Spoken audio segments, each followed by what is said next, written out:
At the close of the 17th century, Edinburgh was a city shaped first and foremost by geology. A massive plug of ancient volcanic rock thrust the castle skyward, while the city itself clung tightly to the narrow ridge below. Hemmed in by medieval walls, Edinburgh grew upward rather than outward, its skyline compressed and vertical. Edinburgh Castle was more than a fortress. Rising nearly 300 feet above the valley floor, it served as the city's geographic anchor and political heart. For centuries it housed garrisons, stored munitions, imprisoned enemies, and sheltered royalty. By this period, the Union flag flew above its battlements, a visible reminder that since 1707 Scotland had been bound to England under a single parliament. Daily life unfolded in the castle's shadow. Smoke drifted from chimneys, bells echoed off stone, and narrow streets funneled movement along the ridge.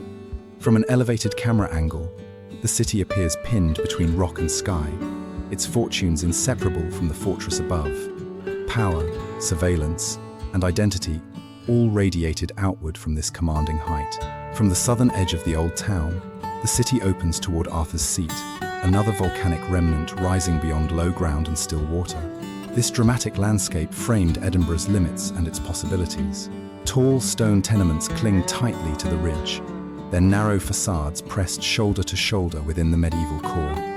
Many rise 8, even 10 stories, among the highest residential buildings in Europe at the time. Beyond them, fields and rough tracks stretch outward, hinting at expansion yet unrealized. This edge of the city marks a visible tension between confinement and escape. Density here is not accidental but enforced, a result of walls built for defense now restricting growth. The camera pulls back to reveal a stark contrast: compressed urban stone against open, windswept land. Light breaks unevenly across rooftops, catching slate and chimney pots, while shadows pool in, closes below.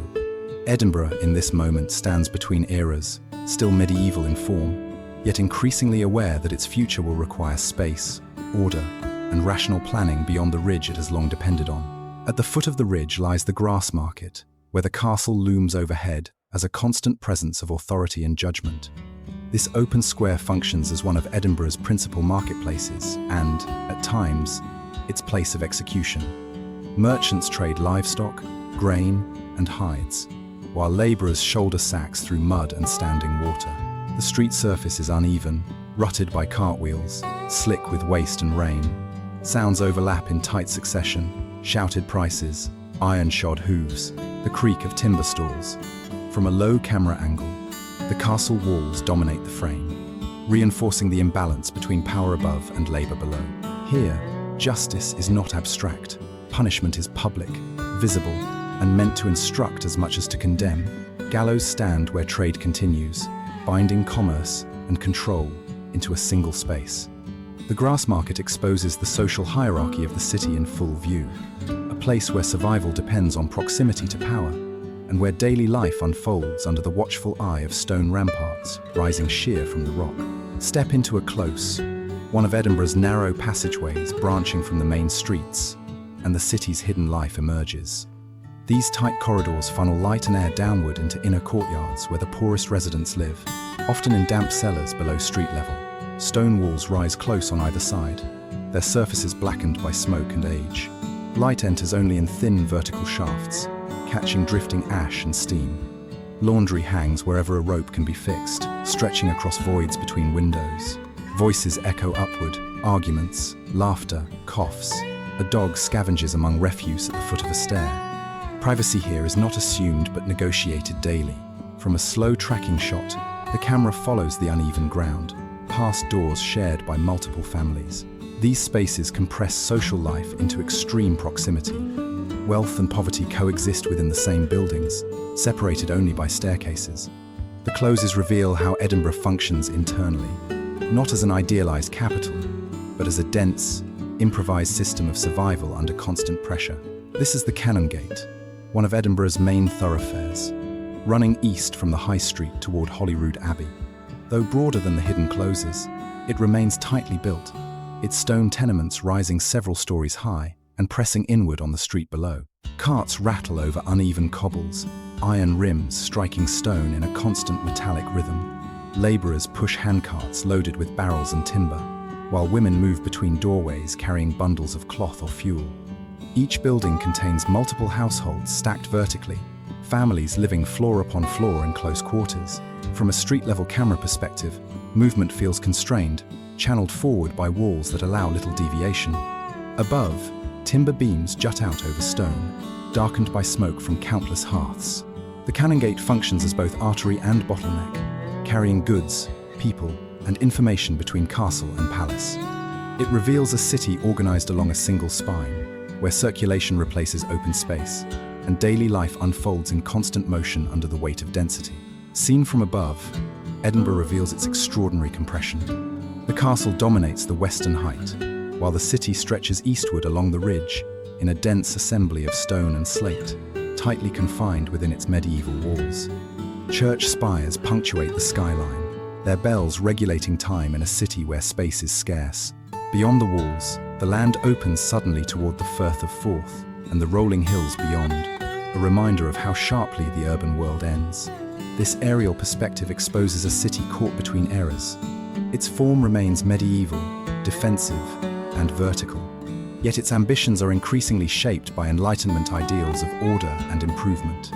Smoke rises in irregular plumes, drifting across rooftops and settling into the valleys below. From this height, the camera lingers on the contrast between enclosure and openness, between inherited constraint and future possibility. Edinburgh, at the turn of the 18th century, stands poised on the edge of transformation, aware that the crowded ridge which once ensured survival now threatens to limit progress in a changing world. Behind the facades of the Royal Mile, shared interior spaces sustain the city's social fabric. Worn stairwells and common yards serve dozens of residents at once, places where water is drawn, waste discarded, and news exchanged.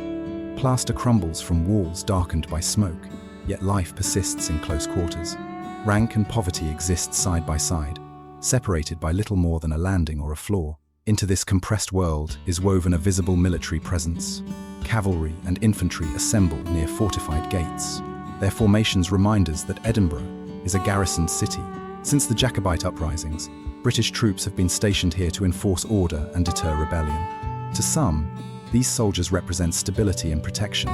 To others, occupation and loss. Redcoats move through narrow streets, muskets catching the light.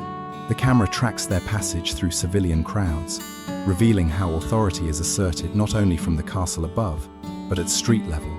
Power in Edinburgh is omnipresent, embedded into daily movement and routine.